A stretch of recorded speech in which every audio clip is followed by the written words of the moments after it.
Thank you. Are there any questions from our media partners?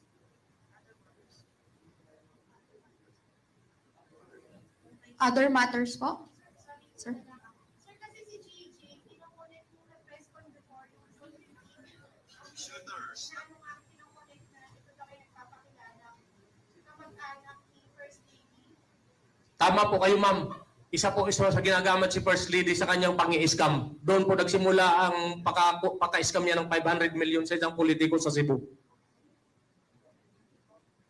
Kaya po siya nagkaroon ng warrant of arrest sa Pasay. Pero sa dala ng kanyang dami na ng pera, sa influensya niya, nasuhulan niya yung Pasay Court.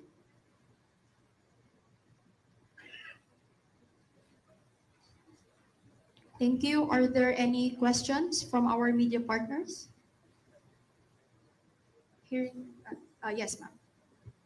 Sir, linawin ko lang, kaya naka-floating din ngayon itong si Estolano ay dahil nga inimbestigahan na ito ni General Mata nung time na yon. Yes po. At hindi lang nagtuloy-tuloy dahil nagpalit ng director sa HPG. Tama po ba? Dahil Tama po. Alright, thank you very much. Sir, other matters?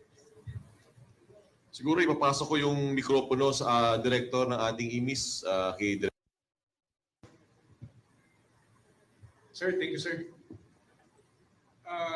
Ngayong araw din po ito, just like to inform everyone, kasi nandito na rin lang po, is we will be formally charging, actually, dalawang kaso po yung i-file namin. First po yung incident that happened in the Philippine National Police Academy involving a certain officer assigned in the tactics group of the Philippine National Police Academy. So we will be filing a complaint for grave misconduct and conduct unbecoming of a police officer against Police Major Anthony Franz Ramos. And another case that we will be formally filing also today is, ito po yung nung isang araw, pumunta po dito yung ating mga complainants. Specifically ito po si Mr. Ilakim Patidongan. So after all, nag-conduct ng initial evaluation, nakita namin meron kami jurisdiction in both cases. And we also did pre-charge investigation. Nakitaan po namin ang probable cause to file an administrative complaint for grave misconduct and conduct unbecoming of a police officer against Police Brigadier General Romeo Matapas. So, ito pong cases na to will be forwarded, will be filed by us today after this briefing sa aming Legal Affairs Service. Sir, after mag-file, ano na po ang susunod na hakbang ng NAPOLCOM? May bibigay ba kayo ilang araw para pasagutin po itong mga sasampahan na ng formal complaint? Magkakaroon po ng hearings dito, clarificatory hearings, papasagutin po sila uli. Magkakaroon po ng ilang proseso para makita kung ano yung mga ebidensya, ano yung mga stipulation of facts. Sa madaling sabi, full-blown hearing at kung kinakailangan, mag-file pa sila ng iba pa nilang mga pleadings. Pero gumugulong na po ang kaso dahil po may formal charge na po na i-file ang IMIS sa ating legal service. After which po, after po ng mga hearings na i-conduct, ito rin po i-aakyat sa NAPOLCOM Commission and Bank kung saan tayo po ay nakaupo at kung saan doon po natin hahatulan either absuelto po sila o di po kaya papatawan po ng nararapat na parusa. Sorry, lagi nating question, tatapusin ng NAPOLCOM at maglalabas ng resolution ng hanggang ilang araw. As you can see, mabilis po ang disposisyon ng NAPOLCOM sa ating mga kaso. Ito po ang ating pangako sa taong bayan. Magkakaroon po tayo ng hustisya. Hustisyang tama at hustisyang mabilis. Hindi po tama lang po na naglabas tayo ng desisyon na matagal.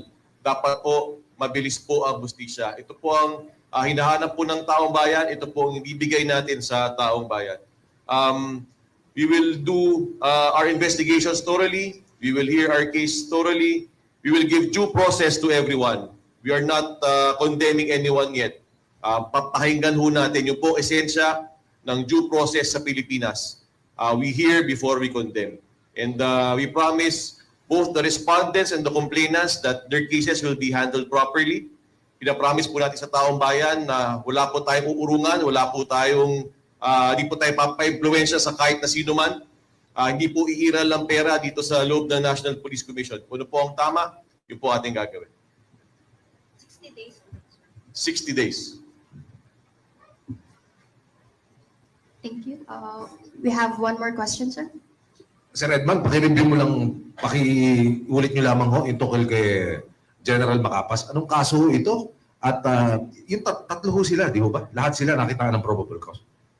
Sa tatlo pong, ito pong sinasabi nga natin, meron po due process sa amin. After po namin silang pasagutin, madidetermine namin whether or not may probable cause. So, if on the basis of the evidence presented, makikita namin walang probable cause, then idadrop po namin sila sa kaso. At yung ipo-forward lang namin is yung may probable cause. In the case of the complaint filed by Ilaking Patidungan, filed against Police Brigadier General Macapas et al., yung dalawa niyang kasama, isa lang po ang nakitaan namin na may probable cause. That is yung kay Police Brigadier General Macapas lang po. Yung dalawa niyang kasama, those cases were dropped po dahil wala po kami nakitang probable cause to file a case against them.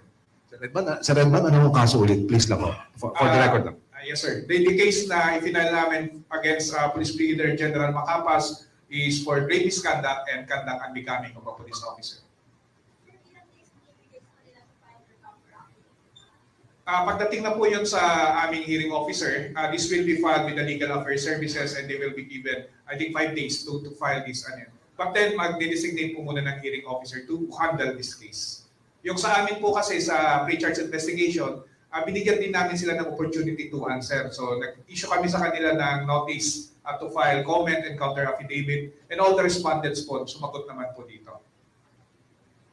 To highlight lang, no, nakasagot na sila sa IMIS, papasagutin sila uli sa legal service. So, uulitin ko, may due process po dito sa National Police Commission. Thank you, sir. We have one more